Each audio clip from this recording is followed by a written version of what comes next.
Best-selling author Jennifer Weiner's books have been on the New York Times bestsellers list for more than 5 years. She has penned 13 fiction books over 15 years. More than 13 million copies are in print in 36 countries. She's a big seller. For the first time, Weiner is telling her own life story. Her new memoir is called, if you caught the Bruce Springsteen song, Hungry Heart, Adventures in Life, Love, and Writing. The book is published by Atria. That's an imprint of Simon & Schuster, which, by the way, is a division of CBS. And Jennifer, welcome back to the table. Rattling off those numbers, you're like Hillary. Oh, you want to hear them again? Bang. 13 million copies are in print, 36 countries. But bravo to you, but this is the first time that you've tackled nonfiction. And you went there. I went there. In terms of the pain, miscarriages, divorce, weight, addiction, all of it, parents' death, everything. Painful, cathartic, both? Well.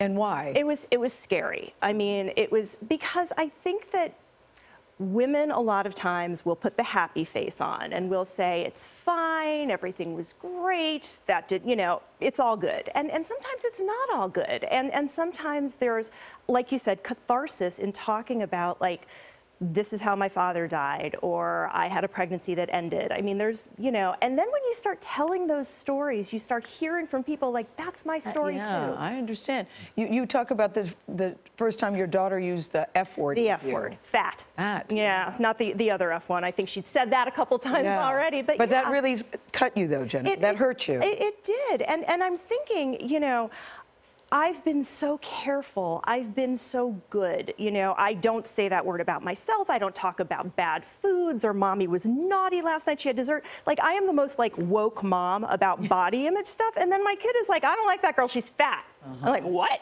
You know, and then we had to turn it into a teachable moment. Where it's, what did you say to her? I said there's a lot of reasons not to like somebody, but what they look like should not be one of them. And you know, in this house, we don't say that. Especially since your dad was so hard on you. Yes. About your weight. So hard. Yeah. So hard. And said no one will ever want you, and boys won't look at you, and.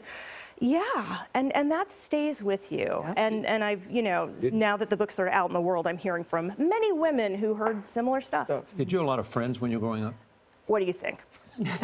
I'll give you a million guesses, but only the first one counts. No, I had no friends. I was the weirdest kid in the world. I mean, I was always in a book. I had this like giant vocabulary. Nobody knew what I was talking about. I mean, like, they would have stuffed me into lockers if I'd fit. So social media is a great discovery for you. Yes, and I mean, part of me wishes it had been there when I was a kid. Like, Do you wish it had been there? Well, okay, oh, Jennifer, I might have played Minecraft and like maybe made some like some friends. Yeah. But I also tell my daughter Lucy, who's 13 and watching right now, hi Lucy, you know, that every person on the internet, no matter who they say they are, is a 64-year-old man living in a basement. Like, every single one of them. Even if you think you're talking to another kid, it is a 64-year-old man in a basement.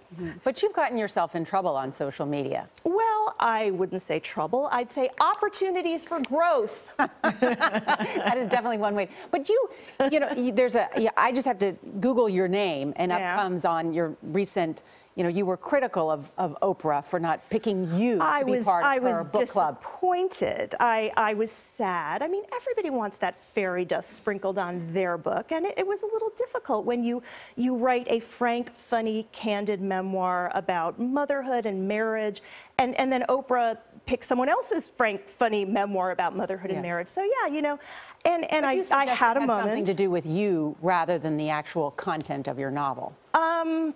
What I said was that it's hard to watch the pretty girls get things. Hard for me personally, brings up old stuff.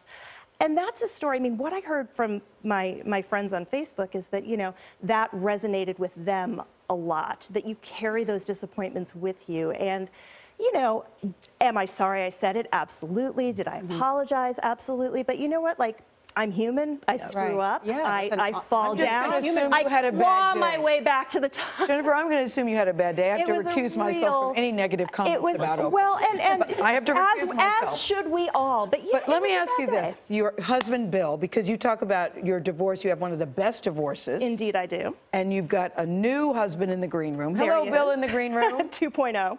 And the key to having a good divorce is what? I think it's giving your kids. It's putting them first. It's doing the thing that everyone says they're going to do, and people really struggle with, is just saying they're emotions take priority, their needs take priority. If they want to be hurt, if they want to be angry, you don't just paper that over and say, oh, mommy and daddy still love you. Well, of course, mommy and daddy still love them, but they've now got 2 houses. You have to love your children hard. more than you just like your spouse. Exactly. Really yep, well that said. is a good point. Thank you, All right, Jennifer. Jennifer. Congratulations on book number Congrats. 14. 14. Lucky 14. Hungry Heart goes on sale tomorrow. We'll be right back. Awesome.